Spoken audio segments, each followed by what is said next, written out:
మీ ఎలాంటి వ్యాపార ప్రకటనలకైనా వెంటనే మా ఛానల్ సంప్రదించండి. అందరికి నమస్కారం. నేను శిరీష. ప్రస్తుతం మనతో పాటు ఉన్నారు ప్రముఖ ఆధ్యాత్మికవేత్త శ్రీమతి బట్టి ప్రోలు విజయలక్ష్మి గారు. అమ్మతో మాట్లాడదాం. నమస్కారం అమ్మ. నమస్కారం అమ్మా. అమ్మ, ఈ రోజులలో చాలా మందికి అంటుంటాం ఒక సామెత కూడా ఉంది, నరుడి కంటికి నల్ల రాయి కూడా పగులుతుంది అని అంటుంటారు. దిష్టి ఎక్కువ తగులుతుంటుంది కొంతమందికి. మరి అలా తగిలినప్పుడు ఏం చేయాలంటారు? ఇలాంటి పరిహారాలు చేసుకోవచ్చు అంటారు? ఈ రోజుల్లో అన్నావు కనుక ఒక మాట బాగా ఖచ్చితంగా చెప్తానండి. ఈ రోజుల్లో ఎగ్జిబిషనిజం ఎక్కువైపోయింది, ప్రదర్శన. మా ఇంట్లో నేను తుమ్మాను, నేను జడి వాళ్ళు ఈ రకంగా వేసుకున్నాను, బొట్టి ఈ రకంగా పెట్టుకున్నాను అని అన్నీ పబ్లిక్ పెట్టి మళ్ళీ అవి ఎంతమంది లైక్ చేశారు, ఎంతమంది చూశారు, ఎంతమంది లైక్ చేశారు. ఇవాళ నేను మా ఇంట్లో వండిన వంట ఇది, ఇవాళ మా పాపాయికి నేను అందంగా ఈ రకంగా అలంకరించాను. నరదృష్టి మీరు రా రా రా అని పిలుస్తుంటే అది రాక చస్తుందా? అవునా?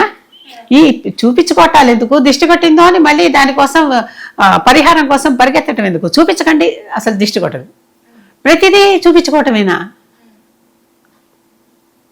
అంటే అసలు ఎంత విపరీతంగా అయిపోయిందంటే, నేను దేవుడి గుడికి ఎలా వెళ్ళి ఎలా సర్దుకున్నాను, దేవుడి గుడిలో ఎలా దండం పెట్టాను దగ్గర నుంచి నేను పబ్బుకి వెళ్తే గ్లాస్ ఎట్లా పట్టుకున్నాను దాకా కూడా రీల్స్ చేసి పెడుతున్నారు ఒకళ్ళే. ఈ ప్రదర్శన ఎందుకు? నీ లైఫ్ స్టైల్ ఎలా ఉందో ఊరందరికీ ఎందుకు? అవునా? నిన్ను నువ్వు నలుగురిలో నుంచోబెట్టుకుంటున్నావు కదా. దిష్టి కొట్టిందంటే నలుగురిలో నువ్వు మా మాట అంటే వాళ్ళలో ఒక చర్చా వస్తువు అవుతున్నావు అంటే అవ్వవా?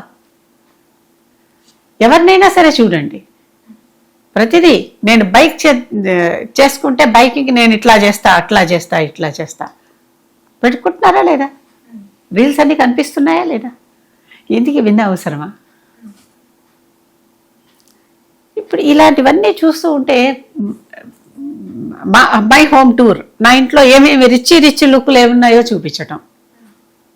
స్త్రీలు పురుషులు అందరూ ఒకప్పుడు సెలబ్రిటీస్ చేసేవాళ్ళు ఇప్పుడు ప్రతి వాళ్ళు చేసేస్తున్నారు. అంటే నువ్వు నేను కూడా తలుచుకుంటే మన హోమ్ టూర్ చేసేయచ్చు అనమాట. అంటే ఈ రకంగా పెట్టడం వల్ల వీళ్ళ ఇంట్లో ఏమేమి ఉన్నాయి, ఎవరెవరు ఉంటున్నారు, ఎంతమంది ఉంటున్నారు, ఇవన్నీ నలుగురికి తెలుస్తున్నాయి కదా. అవి ప్రమాదాలకు దారితీయవా? కనుక ఎప్పుడైనా కూడా నరదృష్టి కొడుతోంది అంటే దొంగల దృష్టి కొట్టినా కూడా ప్రమాదమే కదా. వాడు నరుడే పాపం. కనుక జాగ్రత్తగా ఉండండి. ఊరికే నేను ఆకర్షణీయంగా ఉన్నాను, మా ఇల్లు ఆకర్షణీయంగా అందంగా ఉంది అని నలుగురికి చూపించుకునే ప్రయత్నం చేయకండి. ఉన్నదేదో ఉన్నది, ఉండదాన్ని మనం తీసేయటల్లా. కనుక ఈ రకంగా ఉంటే నరదృష్టి రాదు. అయినా నరదృష్టి వస్తుందంటే ఇవన్నీ చేసి మళ్ళీ నల్ల పూసలు, అదేమిటి శని పూసలు అంటే వేరే ప్రత్యేకంగా నీలం రంగువి ఒక పైన ఒక ఇలాగా స్పైరల్ లాగా ఒక బొమ్మ వేసి ఉంటుంది, అవి కట్టుకుని తిరుగుతున్నారు. రెండో అవసరమా? ఒకడెవడో పిల్లాడు ఇష్టం వచ్చినట్టుగా అన్ని జంక్ ఫుడ్ అంతా తినేశాక కడుపు నొప్పి అని ఏడుస్తుంటే వాళ్ళ నాన్న వాడికి ఏదో కడుపు నొప్పి మంది ఇచ్చాడు, తగ్గిపోయింది. మన్నాడు వాళ్ళ నాన్నకి ఆ పిల్లాడు చెప్తున్నట్ట, రేపు ఆ జంక్ ఫుడ్ ఈ కడుపు నొప్పి టాబ్లెట్ రెండు పట్టరాడు. అంటే ఏం నేర్చుకున్నాడు వాడు? అంతేనా? నన్ను నలుగురిలో నుంచోబెడతాను నగ్నంగా, నా ఇంట్లో ఉన్న వస్తువుల్ని, నన్ను, మా పిల్లల్ని, పాపల్ని, నా ఇంట్లో ఉన్న కుక్క పిల్లల్ని, ఆ కుక్క పిల్ల తోకని, దానికి నేను కట్టిన పువ్వుని అన్నీ చూపిస్తా. అవునా కాదా? అన్నీ నేను చూపిస్తా. దిష్టి కొడుతుంది అంటే ఆ కుక్క పిల్ల తోకకి నల్ల పూసలు కడతా. అవసరమా?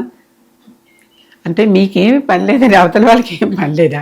ఆ సమయాన్ని ప్రొడక్టివ్గా మీ ఇంటికి ఇంకా మీ ఇల్లు బాగు చేసుకోవటానికి, మీ పిల్లలు మంచిగా పెరగటానికి, మీకు ఇంకా మీ ఇంటికి సంపాదన సౌకర్యాలు పెరగటానికి ఏం చేయాలో అవి చేయండి. ఎందుకు చేయకూడదు?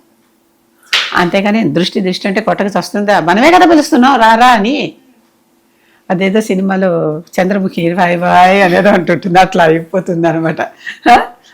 అలా కాకుండా అలా చంద్రముఖుల్లాగా ఉండకుండా చక్కగా మన ఇల్లు చక్కగా సర్దుకునేటటువంటి స్వర్ణముఖిలాగా ఉన్నాం.